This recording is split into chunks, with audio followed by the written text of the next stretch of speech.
All right, so tell me all the gory details. What happened with that video that you posted from the Vaccine Safety Research Council? I tell you, it was the Thursday evening massacre. Twitter, in an all-out attempt to destroy me, after I had recently sued Twitter. I think that the background here is I had sued Twitter. Yeah, I know. For a previous account, the COVID-19 treatments account that was very, very popular. People wanted to learn about how to treat COVID-19. They had suspended that account with roughly 20,000 followers. So I was suing Twitter, and they actually prevailed in the preliminary negotiations, and they prevailed based on what's called SLAPP, a strategic lawsuit against public participation. Twitter claimed that they had the right to participate in the conversation on COVID-19, that they had the right by manipulating other people's accounts, manipulating warnings like COVID-19 misinformation, that they could shape the false narrative. And they actually won in court. Then Twitter set their sights on taking down my account that I've used for over a year, 1 year of fearless and flawless tweeting about COVID-19 pandemic response. It was mainly just peer-reviewed manuscripts showing the world the data. I had evidence that millions of people were visiting my Twitter site, and Twitter was actively unfollowing them as quickly as they would try to follow me. We actually caught them in the act. We have a video of that happening. And it was stunning. What happened on Thursday night is Twitter first stripped all of my followers from my accounts. They took my account down to zero. And then after that, they leveled the most painful kill of all, the permanent suspension.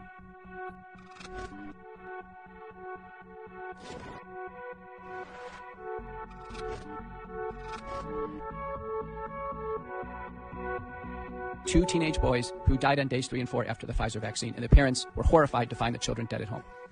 Autopsies were performed, and the conclusion was crystal clear: the vaccines caused the death. They come for Dr. Malone, Dr. Mary Bowden, Dr. Naomi Wolf, who granted isn't a medical doctor, but still is outspoken in this field. Did you have a sense that, especially since they were messing with your following, like, my days are numbered, they are absolutely gunning for me? It's immaterial at this point in time. It was a full year. It was a full year of bringing the truth to the world. In that period of time, we saw interest in mass vaccination completely drop. It's at a very low ebb right now. Where we've ended up is there was 2/3 of Americans who fully were vaccinated with 2 doses. Of those, it was only 1/3 that actually got a booster. And now it's only 5% of those eligible, which would be those fully vaccinated, who are even taking the bivalent booster. So we're talking a fraction of a fraction of a fraction. The current bivalent boosters are not being taken at all. And that was the biggest public health threat. COVID-19 we can treat. We've obviously handled the pandemic. The hospitals are empty. Things are back to normal. The big menace was the vaccine program, and it's essentially dead at this point in time. Let's talk about the nail in the coffin, that video that you tweeted from the Vaccine Safety Research Council that talks all about myocarditis risks in children. And when you talk about it, you aren't giving these colorful opinions. You're citing real deaths, real cases. You have the credibility to back it up as a board certified cardiologist and one who's been respected for years. You would think that when Twitter goes on these campaigns that says, trust the experts, you're the expert that they have in mind, but you don't fit the narrative. So that's the problem. Why do you think this video is the one where they're like, you know what, it's too much, we got to pull the plug on McCullough? I don't know if this was the last one. I know they flagged one just a few tweets before that, where I used the word spike protein. Apparently that was the trigger word. So anything that mentions spike. Now, spike could have meant spike a football, could have been, spike drive a nail into a railroad tie, or a lawn, landscaping spike. But in this case, it was the spike protein from the Wuhan Institute of Virology SARS-CoV-2 virus. The spike protein was manipulated in U.S. research done by University of North Carolina, Chapel Hill, a Swiss institute, Harvard, funded by the NIH, but the work was done in Wuhan, China. And so it's a U.S. government operation that made SARS-CoV-2 so deadly. But I used the word spike, which I have before. They flagged it. And then right after that, I posted the Vaccine Safety Research Council incredible video saying, are the kids okay? And that one was about myocarditis. It was very well done. And that could have been the last one that did it, that video. And people enjoyed watching the videos. You know, I'm in the media almost every day. I generate a tremendous amount of media content. People go over and go to Truth Social and Getter and Facebook, go to my website, petermcculloughmd.com. You can't be stopped. People will get the information, but that one could have been it. And it was a very well done documentary. And you're right. I have the medical authority to state what's information, what's basically, you know, scientific data and case vignettes that are valid. And this one was extremely valid. I have the medical authority to say so, not Twitter. You are so careful when you tweet about your words and meticulously, almost talking in code. I see it in your tweets. You don't outright say, you know, the vaccine causes myocarditis, be careful. Like you say the injection, or, you know, you're really careful about the way you craft it, and people have to kind of stop their scroll and read it, and then they can pick up on what you are, because you know the keywords that the bots look for that could take you down. I thought that you had lasted a lot longer than a lot of other people who had been meticulous about saying, you know, saying getting it in the arm versus getting the vaccine. I know people who say that, but you're so careful about how you word things.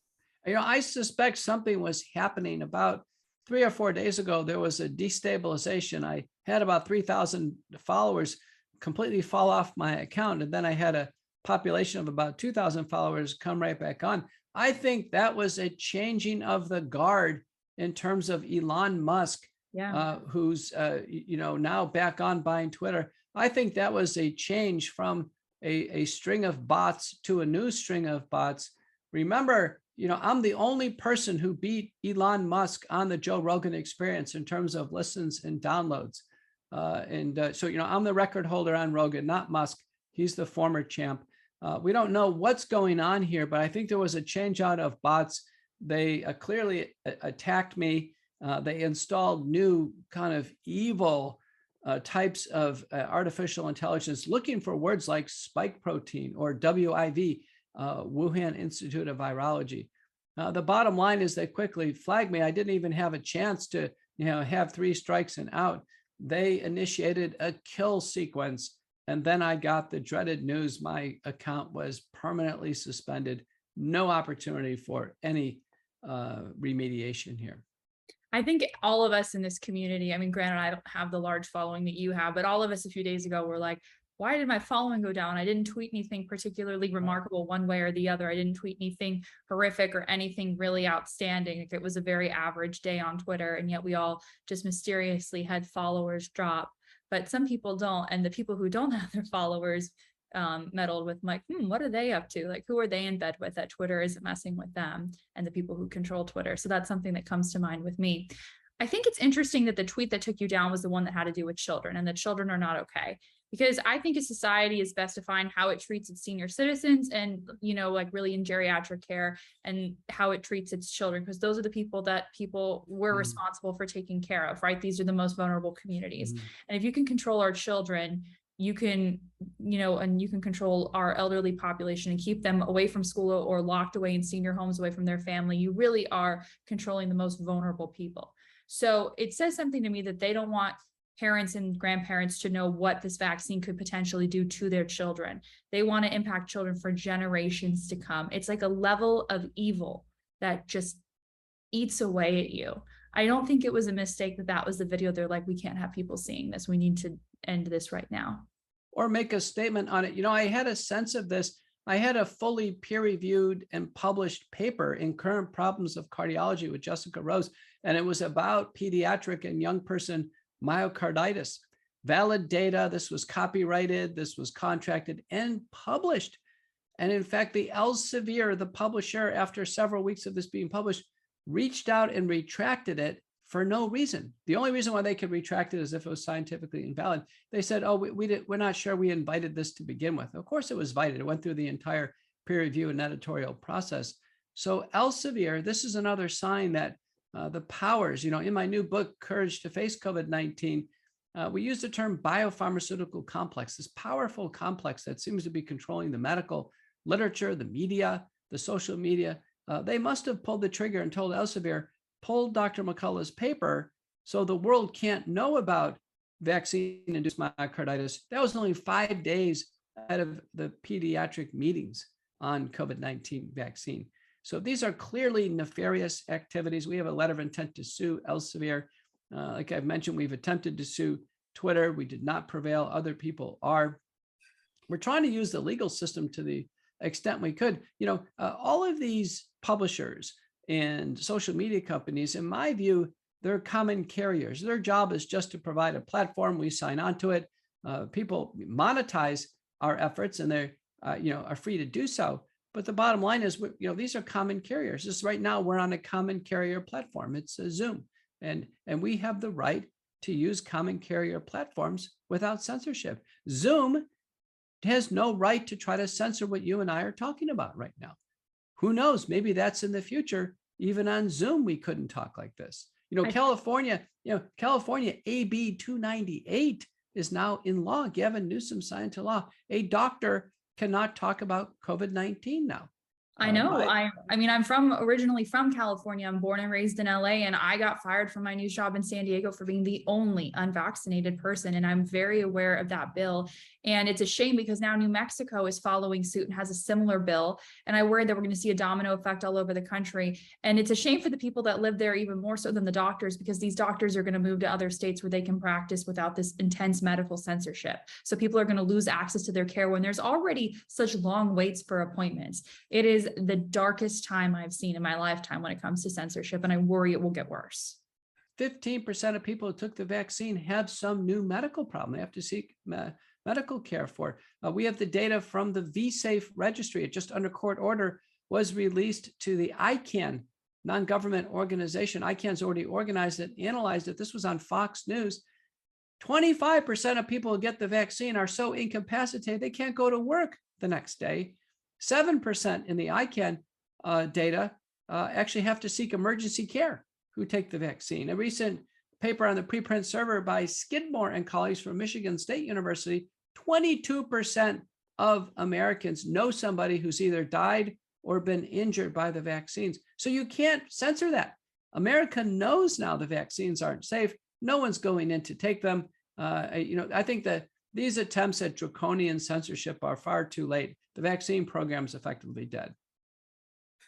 I would agree with you. One thing I wanted to ask you about was, I think when it came time for me to become eligible to get it, I was concerned about the mRNA aspect. I felt like it was a solution looking for a problem. I thought, God forbid, if I get COVID, I feel like I have a cold for a few days. It's like a young person. But one of the other things that I've recently thought about, and I'm glad I dodged this bullet, is it seems like these lipid nanoparticles are potentially problematic. They can cause inflammation. They can cause different changes in the body. I know that temperature plays a role with them, like whether they become solid or liquid. I don't know if you could go a little bit more in depth on that, because obviously I am not a board certified cardiologist. So maybe you could give a little bit of context about that. Well, there's some recent papers to apply. One was published in JAMA very recently, and it dealt with the issue of the lipid nanoparticles. And it was in the context of the discovery of the messenger RNA being in the breast milk of lactating women. This was a shocker and really just an absolute disaster, quite honestly, that this has been discovered. And this was published in JAMA. And in the paper, there's some really stunning admissions. And I want everyone to hear this. One of the things I do, Allison, I think that the world knows that I just cite the information. I don't make anything up at all. I just simply cite it as I'm going to do right now. So there's hundreds of thousands of papers on COVID-19 and SARS-CoV-2, but this one really caught my attention. And it was published by first author Hanna, Hanna, in JAMA. This was a research letter published September 26. Listen to this. It says, little has been reported on lipid nanoparticle biodistribution and localization in human tissues after COVID-19 messenger RNA vaccination. In rats, up to 3 days following intramuscular administration, low vaccine messenger RNA levels were detected in the heart, the lung, the testes, and the brain tissues, indicating tissue biodistribution. We speculate that following vaccine administration, lipid nanoparticles containing the vaccine messenger RNA are carried to mammary glands via hematogenous and/or lymphatic routes. This is a disaster. This means the lipid nanoparticles are going everywhere. This was, again, just published in JAMA on September 26. There was a paper in 2019 by Wang and colleagues from China that postulated that the lipid nanoparticles would go to sensitive organs, including the testes and the ovaries. And now we have a paper from China just published in JAMA, and then another one by Gatt and colleagues in andrology demonstrate the vaccines do drop sperm motility and sperm count for 6 months after a man takes the vaccine. So for a man who's lower in the fertility curve, these shots clearly will put them into the infertile range for a period of time. If they keep taking shots, the infertility will continue. Now, we don't know about infertility in women, but men make an infinite amount of sperm. It constantly is renewed. But in women, there's a set number of eggs at birth. And as those eggs are potentially damaged or destroyed with the vaccine, there's no recovery. So we're even more concerned about women and fertility. And the vaccines were never tested to see if they're safe in potentially childbearing women or men seeking to have families. They were never tested to show that they're safe. And right now, we should conclude based on the data that they're not safe. And we should conclude conservatively that they may unfavorably impact fertility. That's good to know. Sad to know. What's interesting is I have so many friends my age. I'll be 27 next week, and that are trying to have families and are having struggles. And I'm just surprised that people my age, maybe here and there's the occasional person, but I'm surprised how many people are, oh, we've been trying for a year and it still hasn't happened. I anticipate we may see a secular trend for increased rates of infertility. And you're right. I was on Fox News well over a year ago, telling America, no young person. At one point in time, I said, listen, nobody under age 50 should consider taking it. Why? Because under age 50, there was a far less than 1% chance of hospitalization and death with COVID. We simply treat it at home, they get through it. There's no need for a vaccine. Why take a vaccine that is no assurances on safety? It's a brand new genetic technology. A lot of things can go wrong. And boy, was I right. The FDA says the vaccines cause heart damage, and they do in large numbers. The vaccine causes blood clots. Now these papers showing male infertility, that they cause bone marrow problems, vaccine-induced thrombocytopenic purpura. And the single greatest shoe to drop, I think, it's not proven yet, but if it is proven, watch out, is if the vaccines cause cancer. Now, we know from a paper from Stanford by Rolkin and colleagues, the messenger RNA is long lasting in the body. We don't know how long it lasts, but it may be forever. And the spike protein in the body, work by Bruce Patterson, again, it may be forever too. If either one of these, the genetics or the spike protein, are cancer promoting, we're in trouble because 2/3 of the country are fully vaccinated. CDC says 82% took at least one shot. That means there's very few people who are, unvaccinated. Yeah. So that means a large number of people now constantly worrying about cancer. It's not proven yet, but it's getting close. I think in 5-10 years, we're going to see people with rare forms of cancer that we just don't see before. I had that fear right off the bat ever since December 2020, when the vaccines flew in on a plane and they made this big deal about them. I was trying to convince my friends and family to not do it because I had fears about cancer down the road. I was largely unsuccessful at convincing people to not take it, but people make their own decisions, right? Is there anything else you want to add? I know that you were going to continue to fight this, especially since you already had that pending lawsuit from a few months back. But is there, other than reading your book, what are the best ways that people can stay in the loop with all the information that you put out there? Well, I have a link tree. It's very important. If you go to Linktree, petermcculloughmd.com, it'll take you everywhere where I am. So I have a podcast, America Out Loud Talk Radio, McCullough Report, Saturday and Sunday it's talk radio, and then podcast through the week. Very, very popular international platform. I bring on the world's experts, very, very popular. I have active social media on Stu Social, Getter, Rumble, and other stations. Many are reading the book, Courage to Face COVID-19. Boy, it's a bestseller in multiple categories on Amazon. It can read in about 2.5 hours, and it's not a medical book. It's actually a true story. Mm-hmm. It's a true crime story. It's a page turner. People want to find out what happens. I'm a character in it, but so many other, leading doctors are. And, the books are very important. I recently went on with Steve Bannon, got a chance to, work with him in person. Bannon said, thank goodness you guys took time to write the books, because the electronics, as we're finding out, are going to completely be corrupted and censored. Twitter's going to be wiped. Google, all the search engines are corrupt. The only thing that's going to be left standing are the books, which you can hold and have citations and tell the truth as it occurred. And then independent media like your channel and so many others. And I'd say the documentaries are very good as well. A documentary I've mentioned, by the way, is Safe and Effective from the UK. It's starring cardiologist Aseem Malhotra, who's recently come out and said the vaccines need to be pulled off the market, and pathologist Claire Craig. And there's other very, very good documentaries out there that people really ought to look for. These are the sources of truth that historians will rely on. Everything else is corrupted, right? My entire Twitter feed just got taken down. The electronics, Wikipedia is a completely corrupted platform, just entering in slanderous information that the person can't control. There are anonymous fact checkers putting out false statements all over the place. So the electronics at this point in time are becoming untrustable.